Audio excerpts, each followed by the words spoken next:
Hey everyone, I'm TH Pine and welcome to Nurbits. What is Nurbits, you ask? I like to call it a robot musician's programming puzzle game. It's supposed to release today, however, at the time of recording it's not out yet, so we'll see about that. And this is what it looks like.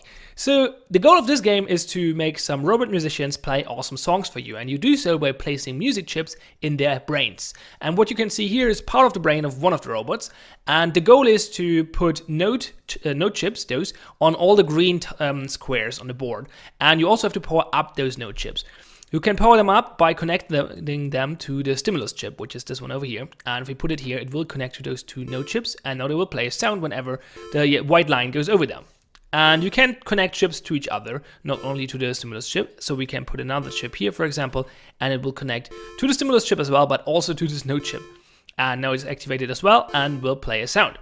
So if you place a note, for example this one, up here you will see it's not connected to this one, and that is because you can see this white shape surrounding it. It shows you the range of connection basically, and the arrow is the direction of connection. So every chip has a range of two tiles for connecting to other chips, and connections can come in from left, top and bottom, and can go out to right, top and bottom. So power is always flowing from left to right.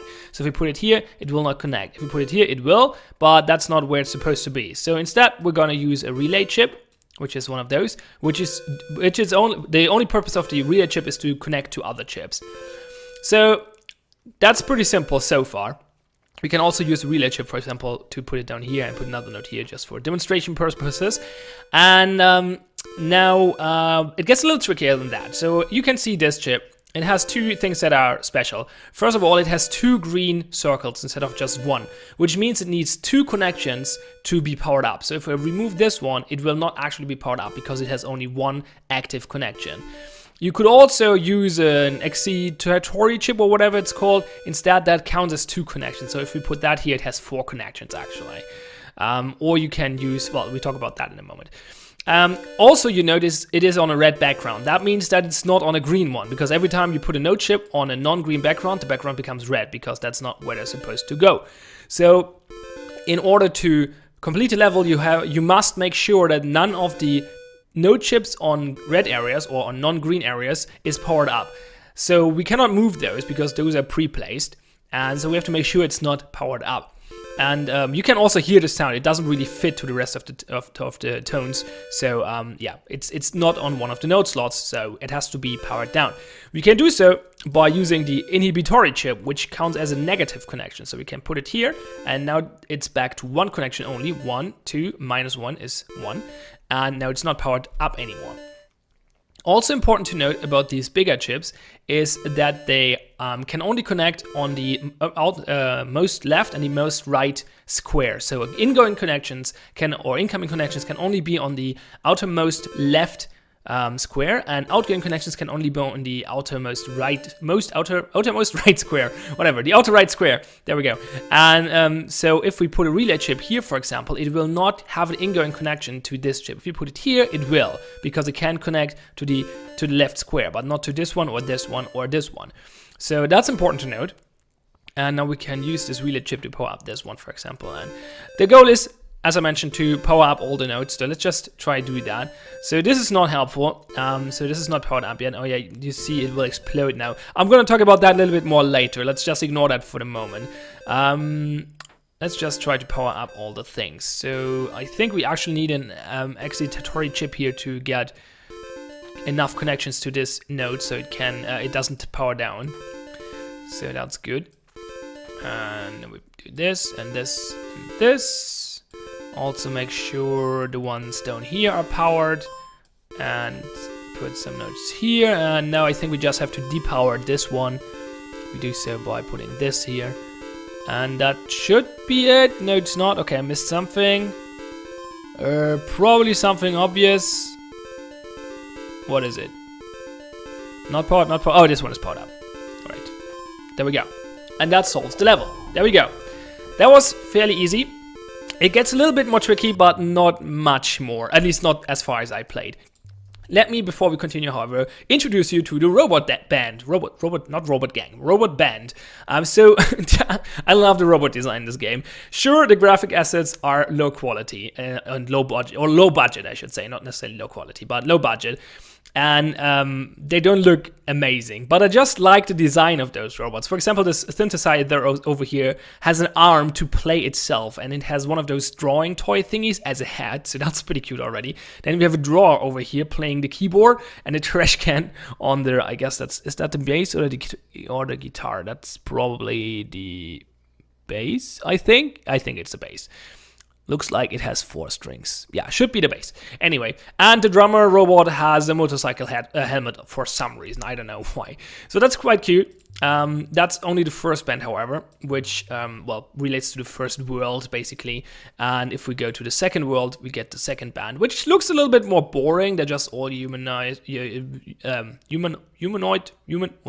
God damn it. Wrong word.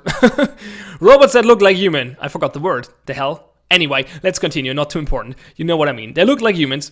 So, they don't look as cool as the others. But they still look kind of cool. But that's probably just me just liking robot designs in general. I like robots. So, I'm probably a little biased here. Okay, let's go to a level in World 2. And now multiple things should be noted here. Well, mainly one thing, no, 2 things, 2 important things. First of all, we have a money counter down here, and every chip has a cost associated to it. So whenever we place a chip, it will reduce our money count down here. And that means that our score goes down, because at the end of the level, we get scored by the amount of money left. So the goal is to use as few, not necessarily as few chips, but spend as few money as possible. You also note that the chips have different shapes, and you can also change the shape of the chips you're placing with those buttons over here. The shapes are important because only chips with the same shape can be connected to each other. So if I put this stimulus chip down here, it will not connect to this square node because, well, it's a circle stimulus chip. So it can only connect to other circle chips like this circle node over here. That makes it makes the game a little bit more tricky. So let's try to solve this. I guess we put this here. I actually solved this already, but I kind of forgot how it went. But it wasn't too tricky. So we should be able to do this. In general, the game is not really hard, in my opinion. That was wrong, but we probably can use that somewhere else. I wanted a circle relay chip. We can probably make use of that relay chip down here. Yeah, that looks like it might become useful. I'm not sure. We'll see. Let's do it this way first. No, actually, so far it's not useful because we just do this. And then we can do this. We probably need it up there though, so we power up this one, and now we can relay this probably like this if I remember correctly, and we also want a node chip up here, and we want to have a circle relay chip over here and over here. And now we go back to squares and fill in the last nodes. And we should be good. And that should be perfect score. No, it's a 3-star score, but I got one better actually before. Probably if you connect those down here to the ones up here or something along those lines. But it's good enough to get 3 stars. So we are okay with that. Okay, let's talk about exploding chips so far, because those are the core mechanics. I think, or I'm pretty sure there's at least one more mechanics in the later worlds. There are 4 worlds in total, but those are the core mechanics. And this is the most important things you need to know. So let's talk about other things like the exploding mechanic, which is a little weird. So whenever a chip is not powered up and is not a stimulus chip, it will blow up. Whenever a chip has more than 4 connections, it will blow up as well. A blown up chip will still count against your money. So if I place a chip here, money goes down. And if it blows up, it doesn't go up again. Also, I can place this chip here and I can put it back down here and money will not come back. So basically, once you place a chip, your money goes down. And that is a little weird. Not necessarily weird, but I was thinking, why does this mechanic exist? And the only solution I could come up with is that the designer wanted to reduce the amount of trial and error a player puts into the game and forces the player to think before he just tries things out. That's the only explanation I can come up with. Maybe there's a different one. I personally don't like this mechanic whatsoever, and I'm gonna explain why in a moment, but I guess there might be people who actually enjoy it, but I definitely don't. I would prefer the game to have just missed or just lack this mechanic and just count the amount of chips I've used at the end of the level and let me replace them and put them back together back to the collection or whatever. Just put them back away from the board and stuff, like remove them. There we go. Remove them from the board. Sorry, stumbling over my words. So and just count the score at the end and give me that, and let me just try it out and not make me don't force me to put them in there with power connected all the time and making sure to not overpower them. It gets even a little weirder when we go back to World 1, actually. Let me demonstrate that really quickly. So, World 1, we choose... Well, let's just choose the same level. Doesn't really matter. We just need a level with pre-placed parts. So, if you remember correctly, those parts or those chips have to... I must make sure that those chips will not be powered up at the end of level. I can do that by not powering them up or by blowing them up. Because what you can do is you can put this here and this and this. And now it has 5 connections and it will just explode in a moment. And there we go. And now I don't have to think about it anymore. And that makes the first world even weirder. This is not a useful approach in the second world because placing down those chips will cost you money there. But it's still weird in the first world. So that's really strange. As I said, I think the only solution I can, or the only explanation I can come up with why the designer put this in here is to reduce trial and error. I don't like this at all because for me, this just means I will do trial and error anyway, and then restart the level and do the perfect solution as soon as I figure it out. Because that's just how I roll. I don't like pre-planning my solutions like a lot, and so I can pre-plan a few steps, sure, that's no pain in the ass. But planning like the whole level or big parts of the level is usually something I can do, but I don't enjoy. I prefer just placing things down and see how they interact with each other, and then figuring out solutions on the way or on the go. Along the way.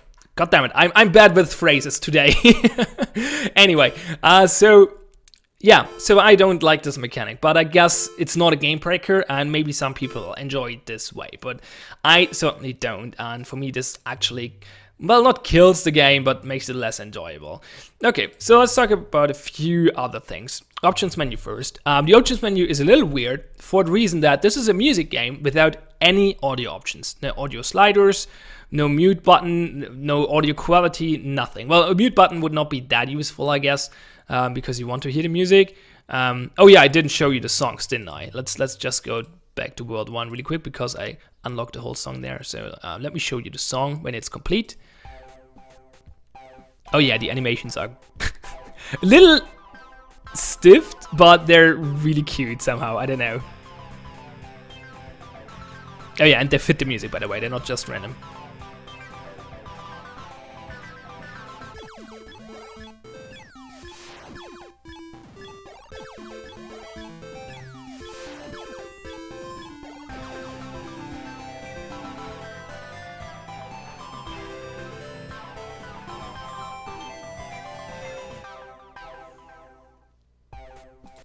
As I said, the animations are, well, low budget as the art assets as well, I guess. But they have some heart to it. For example, there's a cute idle animation for the drawer robot where he takes out a note out of his body and reads it and puts it back.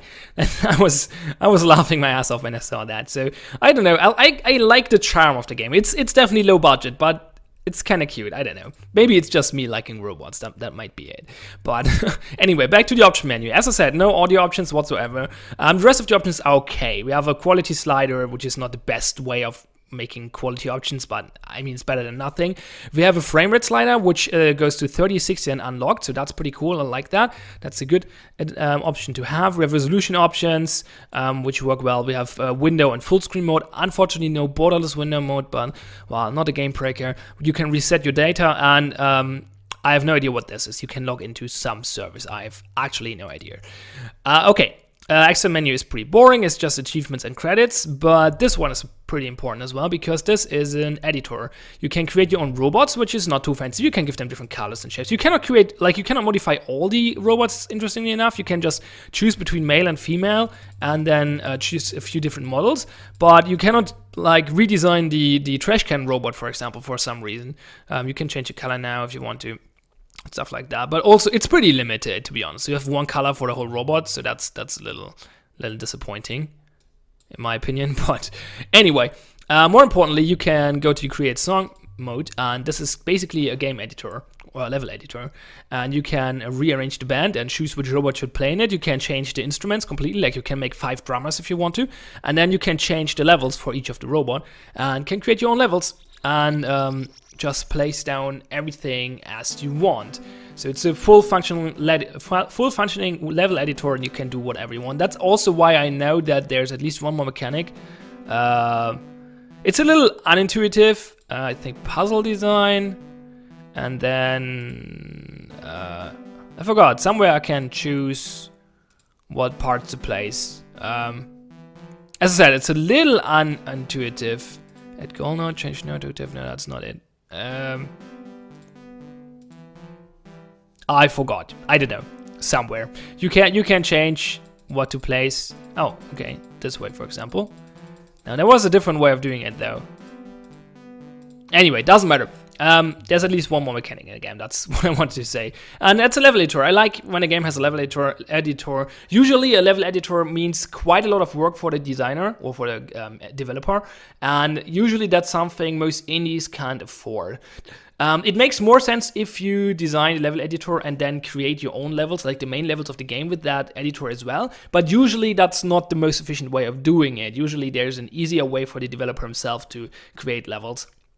In a different format, and especially not with a polished and intuitive level editor, because creating something like that is quite a bit of effort usually.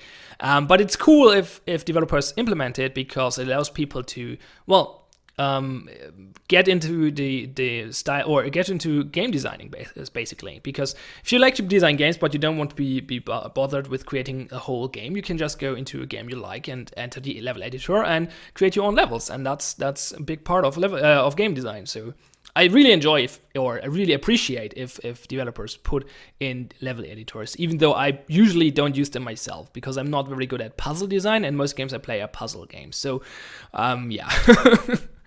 Anyway, I think we can wrap it up here. So, as I said, the game is supposed to release today, but it's not out yet at the time of recording. So, we'll see about that. I don't know. I kind of enjoyed the game.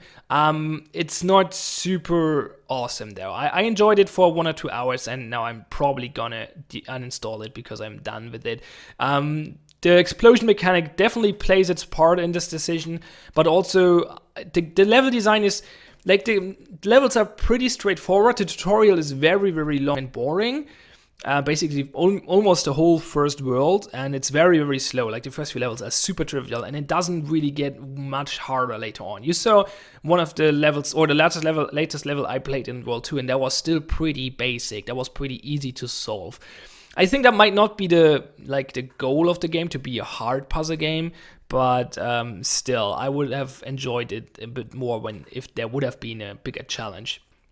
But anyway, it's kind of cute. I enjoyed it I enjoyed to explore the game and see the robots and stuff like that and play around with the game mechanics a little bit, but now I'm done with it. But maybe you want to check it out yourself. As I said, it's called Nurbits. It's supposed to release today.